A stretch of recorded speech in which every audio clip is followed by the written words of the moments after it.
So one day a little Jewish boy starts wondering where we all come from. Goes to his mother. She says, Moshe, we are Jews. We all go back to Abraham, Isaac, and Jacob. And then farther back, of course, like all people, back to Noah, before the flood, all the way to the first man, Adam Harishon, Adam, who was the handiwork of God's hands, created, blew a soul into him, made in the image of God. Beautiful. Got the whole story. He's not completely satisfied, so he goes to his father. He says, Dad, where do we all come from? Father explains that there were simple organisms and they became more sophisticated. Eventually there were primates, something like apes, and they were the ancestors of modern man. Eventually they evolved, became more sophisticated, intelligent, stood on 2 feet, and here we are today, Homo sapiens. So now the boy feels, we got paradoxical versions here. So he goes to back to his mother and says, Mom, I don't understand. You told me we went back to the first man, created in God's image, have a soul blown into him. But Dad says we go back to apes. So the mother says, oh, Maishala, don't worry. Daddy's talking about his side of the family. I'm talking about my side of the family. So on the topic of genealogy, there's been some speculation. Where do Ashkenazic Jews come from?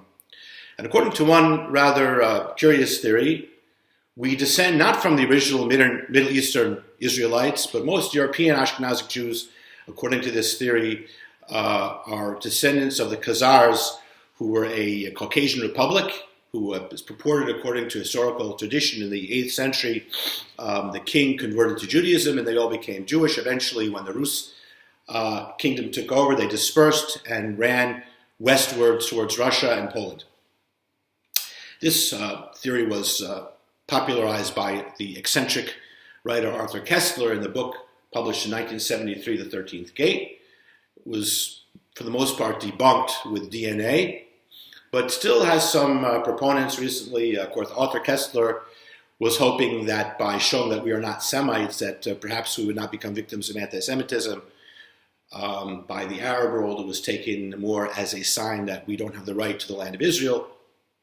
But in any case, what's most interesting, however, for us Jews about the Khazar king, was not who he really was and what he did, but the way he was presented in a beautiful, fascinating philosophical book by the great Jewish poet and philosopher Yehuda Halevi, who lived in the end of the 11th century, beginning of the 12th century, born in Spain, died in the Holy Land, and he had discovered some documents connected to the story of the Khazar.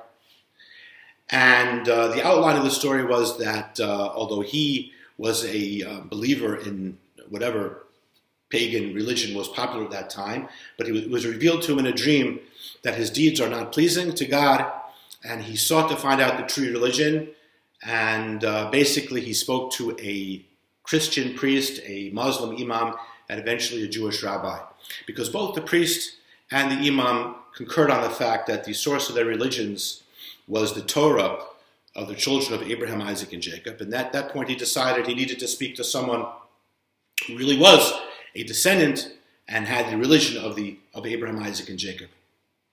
And the Khazar king was convinced by his arguments and converted. And so that his republic became the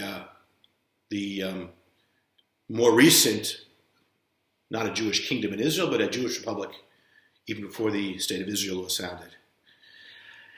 And what Yehuda Halevi did was he created kind of a Platonic-style dialogue, beautiful book which he called the Kuzari, written originally in Arabic, which was a lingua franca for many Jewish philosophers.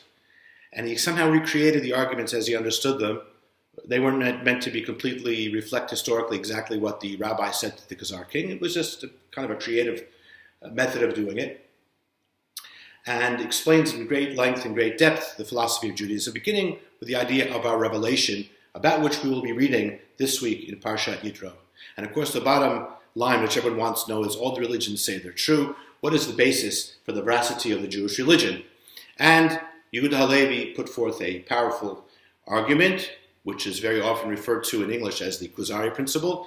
And more or less it is as follows, that we establish historical facts through eyewitness testimony, and but of course in the further generation, that's no longer possible. So we have transmission of this testimony to further generations. And mostly, for the most part, that is how we find convincing accounts of the past. And he says the same applies, of course, to the Jewish religion. The difference being that other religions, such as Islam and Christianity, the revelation narrative involves a revelation to one individual who then spreads it to others, who are also expected to become followers of that religion.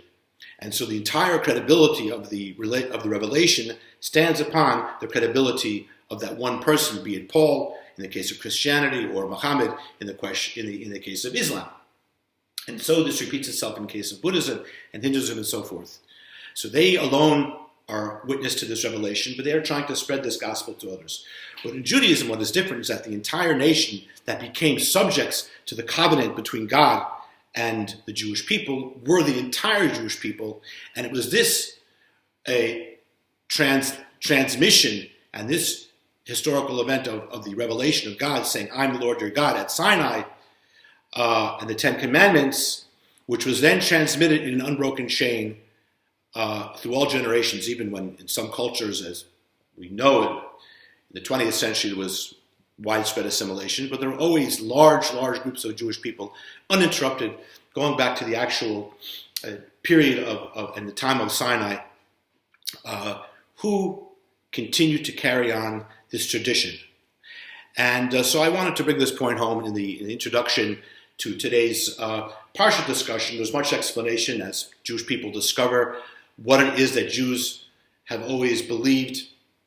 And what we do know for sure is we have this one unified, the Masoretic text of the 5 books of Torah, which has been agreed upon for generations, over 2,000 years.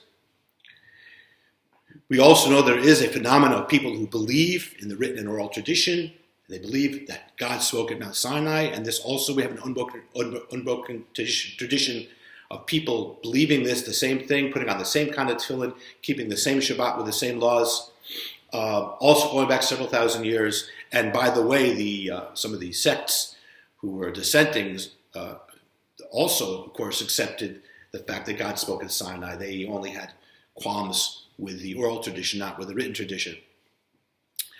So these are these two phenomena that we have. The question is, no one argues that for 2,000 years Jews have been keeping the Jewish religion, or many have been keeping it in a consistent manner, consistent with the narrative in the Torah. No one denies that we have these 5 books of Moses written today. The question is, what happened at the beginning? How did it all start? And there's basically 2 versions. One, as the Kuzari explains, that indeed there was this revelation to the entire nation, and this was passed down from generation to generation to this very day. And the other one could only be that somehow or other it didn't really happen, but we've believed for thousands of years that it did happen, because at some point some interloper, some other group of individuals or individual, charismatic or otherwise, told the entire Jewish nation in a way that was convincing to us that this did happen. And I'm going to briefly outline that in the next section, and those we will cover conscientiously, the so-called Kuzari principle.